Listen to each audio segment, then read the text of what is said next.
Hey, it's Tip Tuesday, and I have something a little special happening today.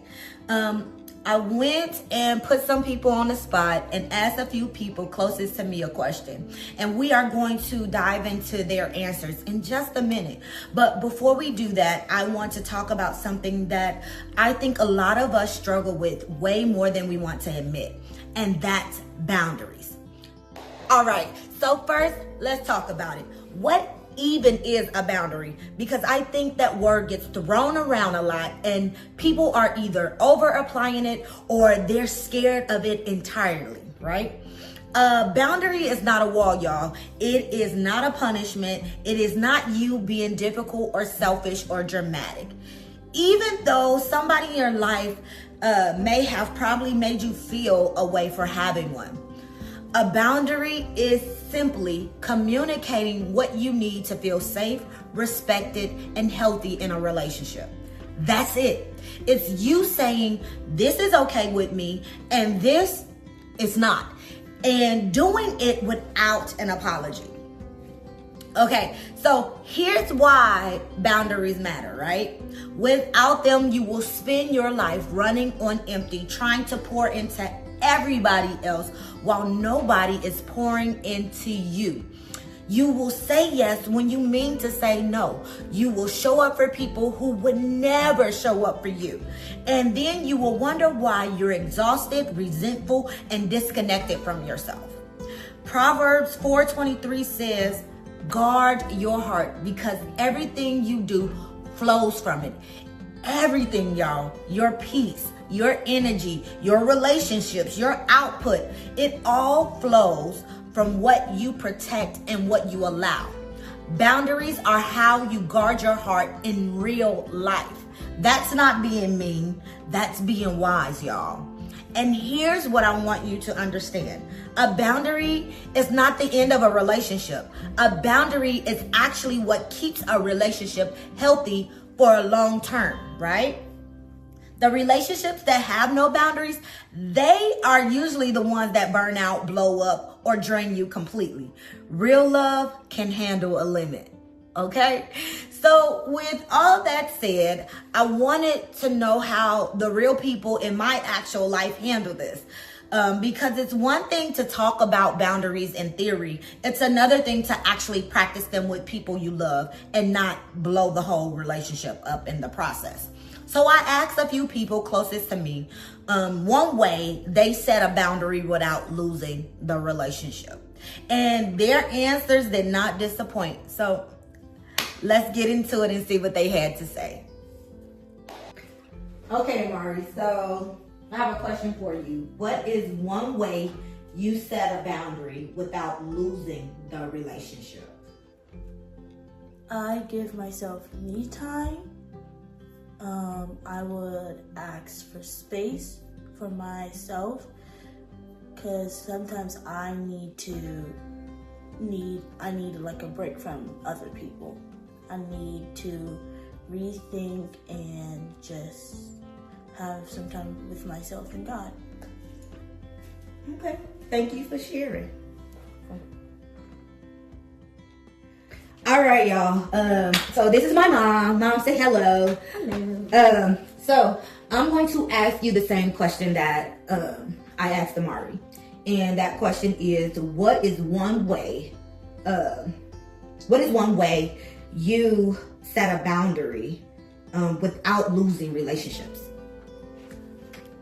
I had to, and I still must learn how to say no to others.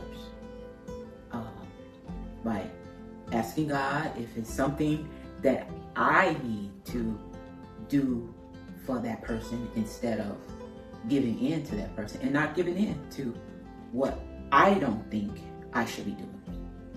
Oh, that's good. Thank you. You're welcome. Okay, y'all. So this is my sister friend, my prayer partner, Nia. Everybody say, hey, Nia. And I asked her the same question that I've asked everybody else, which is, what's one way you set boundaries without losing relationships? Okay. So I think that I have learned that it's very simple. It's not deep. Communication, right? I think that when you find a balance with including the person or persons into the boundaries that you're creating, I think that that allows the person or persons to understand why. I think a lot of times it's easy for us to just go ghost or just set the boundaries. There's no communication, there's no inclusion. And for me personally, I think communicating to the person why and what the boundary is has been beneficial to me personally, because it has given those people a chance to, for one, understand. And some people have compassion for my boundaries. And so when people know and understand, they have an opportunity to accept it, to respect it, and to comply with the boundaries.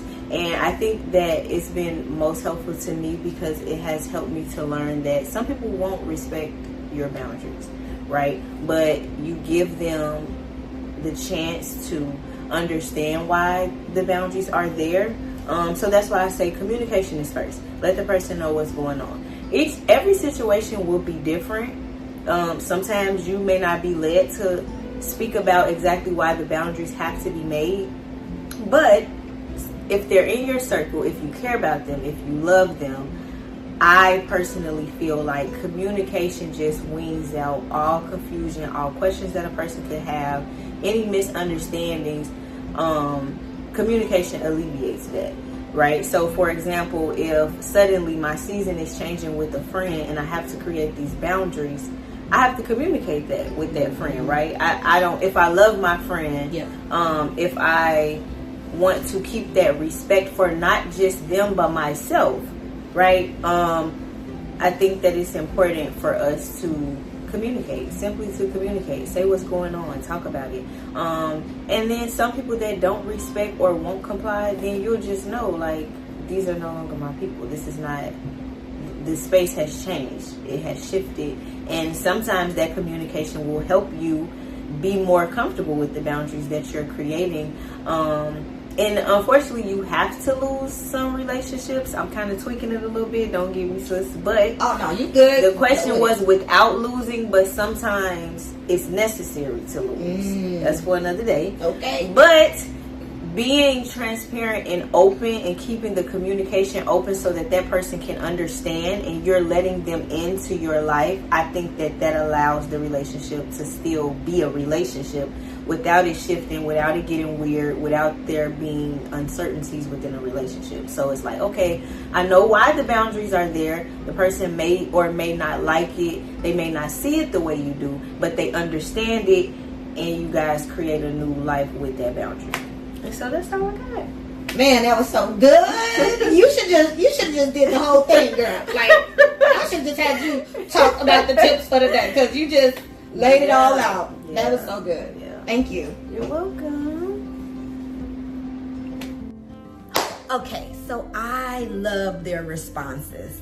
I love them because every single one of those answers were different. And that's exactly the point, y'all. There is no one size fits all when it comes to boundaries. What works in one relationship may not work in another. What you need from a friendship looks totally different from what you need from a coworker. And that's okay. But here's the thread that I want to pull from everything you just heard. Nobody lost the relationship by having a boundary. They protected it. And that's the thing people don't tell you. You are not going to lose the right people by being honest about what you need. And the people who leave because you finally set a boundary, baby, that's some information for you, okay? So receive it, okay?